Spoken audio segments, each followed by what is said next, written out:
Tole nagaa fi araarri ayyaanni waaqayyoo isiniif haa baay'atu. Kabajamtoota, jaalatamtoota, hordoftoota maatii koo kan taatan hunduma keessaniif nagaa waaqayyoo dachaa haa baay'atu. Lafa mana jirtan keessatti, biyya jirtan keessatti nagaa waaqayyoo dachaa isiniif haa baay'atu. Akkam jirtu fayyaa keessanii? Ani nagaa kooti. Gooftaan haa ulfaatu. Baga eeggamtanii gargaaramtanii guyyaaf sa'aatii kana geessanii guyyaaf sa'aatii kana gahuuni fedha waaqayyoo waan ta'eefidha. Dandeettii fi jabina qabnuun miti, hubannaa fi ogummaa qabnuun miti. Baay'eetu beektota, baay'eetu jajjaboota, baay'eetu alatti hafe. Nuti immoo waan beekneef, waan humna qabnuuf, waan jabina qabnuuf har'a gahuu keenya miti jechuudha. Fedha waaqayyoo waan ta'eef har'a geenye. Tole baga eeggamtanii gargaaramtanii guyyaa kana geessan isiniin jechuutiin jaaladha. Ani nagaa kooti. Inni nagaa koo baay'ise immoo ulfinni guddaan waaqayyoof haa ta'u jechuutiin jaaladha. Warroonni maatii koo hin taane jalqaba irratti like, comment, subscribe gochuudhaan maatii kootti dabalamaa isiniin jechuutiin jaaladha. Warroonni maatii koo taatan immoo dogoggora jiru natti himuudhaan na jajjabeessuudhaan na bukkee dhaabbadhaa isiniin jechuutiin jaaladha. Har'a maal qabattee dhufte jechuutii dandeessu. Viidiyoon anarra qabadhee dhufee biddeena bara bara kan irraati nyaannu, kan nyaannillee nu jalaatii hin dhumne, isa jiraataa bara baraa kan ta'edha. Sababi isaa waa'een biyya lafaa dubbatamee hin dhumu jechuudha. Waa'een biyya lafaa hiikas hin qabu. Waa'een biyya lafaa chaalenjii fi dhiphinaa fi gadadummaadhaan kan guutamtedha waan ta'eef gizee hunda gadadoo haasa'uurraa mee isa jiraataa bara baraa kana kan ta'e yeroo tokko tokko wangeelarraa mee wallee haa yaadachiisnu. Sababii isaa biyya lafaa kana ganneeti kan keessaa deemnu, kan nu faana deemu immoo kan hanga dhumaatti nu faana ta'u wangeeladha jechuudha. Mee wangeelarraa walaatii hubachiisnu jechuudha waan tokko tokko. Biyya lafaa har'as borus sanas haasofni sanuma jechuudha. Hiikan qabdu biyyi lafaa dhiiga namaa gannaquu kana malee homaa hin beektu. Yaani biyyi lafaa guutumaan guututti cinqiidha jechuudha. Hiika hin qabdu dhugaa dubbachuudhaaf dukkanadha. Kara wangeelaa gaafa laalle, kara samiitti gaafa laalle garuu maalidha? Ifadha jechuudha. Ifatu keessa namaa guuta jechuudha. Gaafa gadi ilaaltan garuu gaafa dachee gadi ilaallu maashinii dukkana jabaattu gara jabaattudha jechuudha dacheeni. Mee har'a jalqabarraa ayatiin nu dubbisa. Maalirraa jalqaba wangeelaa seera uumamaa kan jedhu irraanii waliitiin ilaalla jechuudha. Seera uumama jechuun maal jechuudha? Wanti hundinuu gaafa uumamu, gaafa hojjetamu yookiin gaafa tolfamu seera qaba jechuudha.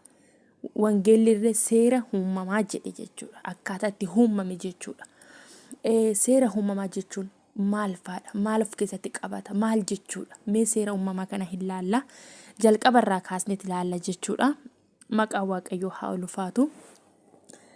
Seera uumamaa boqonnaa tokko. Waaqayyo jalqabatti bantiiwwan waaqaa fi lafa uume. Lafti ifa hin qabu onas ture. Callabbaa gadi fagoo irra dukkanatu ture. Hafuurri waaqayyoo bishaan irra ni socho'a ture. Waaqayyo ifa haa ta'u jedhe, ifnis ni ta'e. Waaqayyo ifichi gaarii akka ta'e ni arge. Ifichis dukkanichatti gargar ni baase. Waaqayyo ificha guyyaa, dukkanas halkan jedhee ni moggaase. Galgallis ta'e, ganamnis ta'e. Kuni guyyaa tokkoffaadha jechuudha. Seera uumamaa waaqayyo jalqaba irratti gizee uumuu jalqabu jechuudha. Maal uume jalqaba irratti ifaa fi dukkana uume jechuudha. Maqaan waaqayyoo haa ulfaatu. Lammaffaa irratti immoo jechuudha.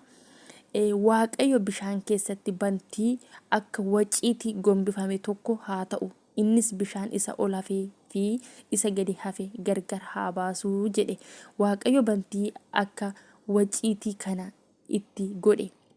Bishaan bantii kana gadi jiru, bishaan bantii kana gadi jiru, bishaan bantii kana ol jiru gargar ni baase. Akkasuma ni ta'e. Waaqayyo bantii sana waaqayyo jedhee ni moggaase. Galgallis ta'e, ganamnis ta'e. Kuni guyyaa lammaffaadha jechuudha. Waaqayyo hojii isa jalqabee guyyaa lammaffaadha jechuudha. Sadaffaa irratti jechuudha. Waaqayyo bishaan bantii waaqaa kanaa gadi jiru iddoo tokkotti walitti haa qabamani. Lafti inni bishaan irra hin ciifne haa mul'atu jedhe. Akkasuma ni ta'e. Waaqayyo yoo iddoo bishaan irra hin ciifne sana lafa bishaanotaa walitti qabaman sana immoo galaana jedhee ni moggaase.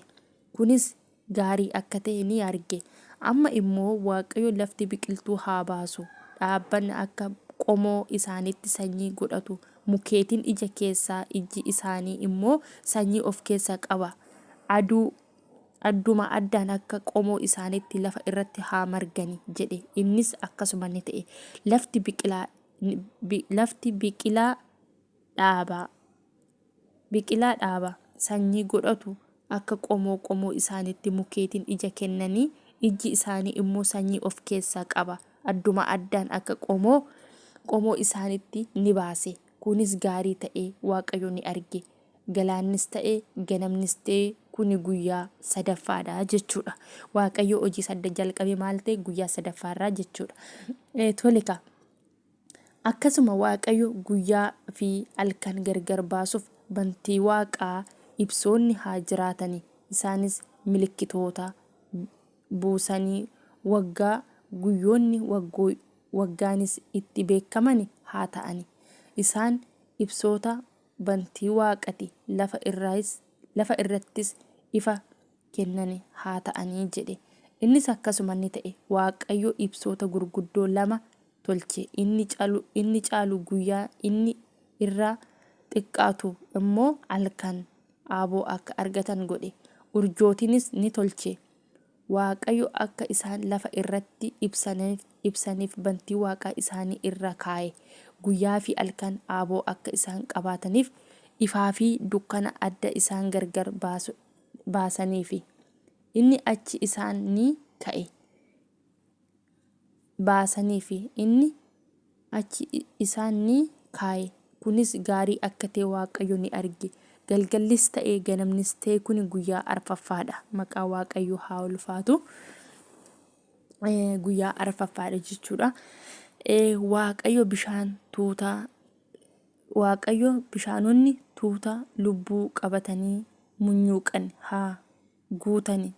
Simbirroonni allaattinis bantii Waaqaa jala lafa irra haa balali'ani jedhee Waaqayyo yommuu bineensota gurguddaa warra akka jawwee galaana uumamu lubbuu qaban bishaan keessa munyuuqan hundumaa akka qomoo isaaniitti, warra baallee qabanis akka qomoo isaaniitti ni uume. Kunis gaarii akka ta'e Waaqayyo ni arge. Waaqayyo hora baay'eedha bishaanota galaanas guutaa. Horaa baay'eedha galaanotas guutaa.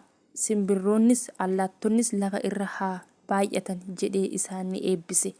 Galaannis ta'e ganamnis ta'e kuni galgallis ta'e ganamnis ta'e kuni guyyaa meeqaffaadha? Shanaffaadha jechuudha. Maqaa Waaqayyo haa ulfaatu.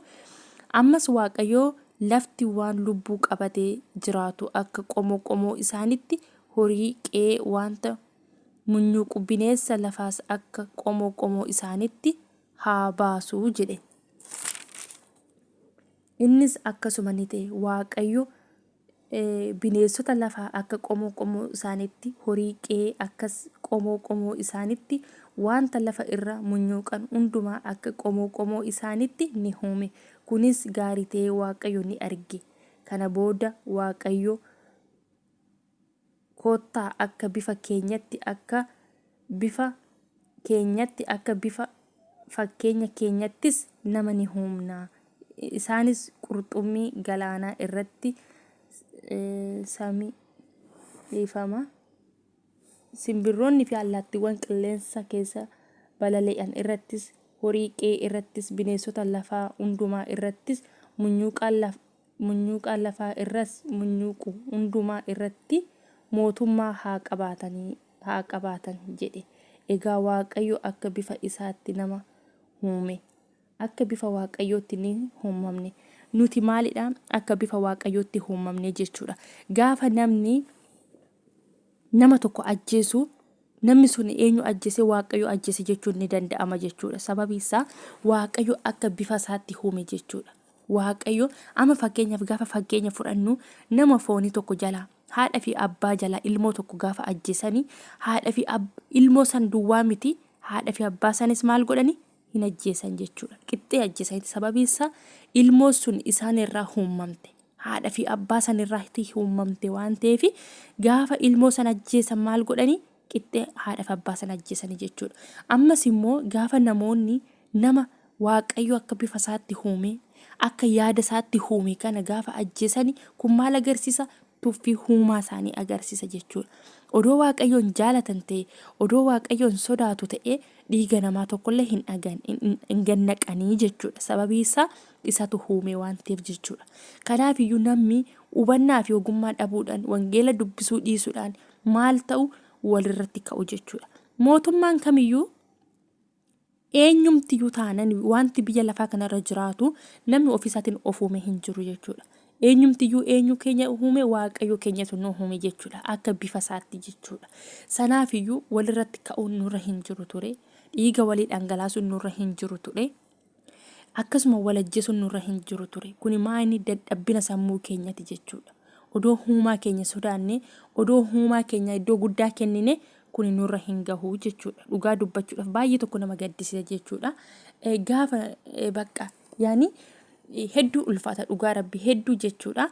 Gaafa wangeelatti deebinee dubbisne wanta baay'ee hubanna jechuudha. Akkasuma biyya lafaa keessa burjojjaa oolu, miidiyaa garaagaraa irratti sammuu keenya ceephessaa amma oolu, gaafa wangeelli maal jedha jennee wangeelatti deebinee wangeela dubbisnu wanna baay'ee irraa hubanna jechuudha. Kanaaf iyyuu waaqayyo hubannaa fi ogummaa isaa nuuf haa kennu. Boqonnaa tokko kanaaf of keessatti qabatee jira waaqayyo wanti inni hanga guyyaa 5tti hanga inni uume wantoota kanaan amma dubbadheedha. Kanaaf iyyuu boqonnaa lammataa guyyaa ittaanuun qabadhee dhufaa. Kanaaf iyyuu waa'ee wangeela walaa hubachiisnu, waa'ee biyya lafaa gizee hunda haasa'uunis faayidaa hin qabu. Isa mootummaa waaqayyo nu galchuu danda'u waaqayyo nu haa gargaaru. Hubannaaf ogummaa isaa nuuf haa dabalu sinin jechuuti jaaladha. Tole boqonnaa lama guyyaa ittaanutti qabadhee tan dhufaa. Dogoggora jiruuf dhiifama naaf godhaa sinin jedha. Waaqayyo akkasuma nutti araaramu. Akkuma mootummaa isaa samii irratti ta'e lafa irratti illee nuuf haa dhufu. Jaalalli isaa akkasuma nuuf haa ta'u. Nagaa biyya keenyaaf nuuf haa deebisu. Wanta amma kana nafaana turtanii fi guddaa galatoomaa. Dogoggora jiru immoo dhiifama naa godhaa. Koomentiidhaan na beeksisaa sinin jechuuti jaaladha hordoftoota koo. Maatii koo ta'uutii hin dagatinaa. Walaa jajjabeessinu, karaatti walaa deebisnu. Biyyi lafaa kana yeroodhaaf malee gannee deemna. Kanaaf iyyuu dubbii sagalee waaqayyo isa jiraataa bara baraan jiraatu kana walaa hubachiisnu sinin jechuutiin jaaladha. Guddaa galatoomaa hedduu sin jaaladha, hedduu sin kabaja. Waaqayyo ayyaana isaa siniif haa baay'isu sinin jedha. Guddaa galatoomaa.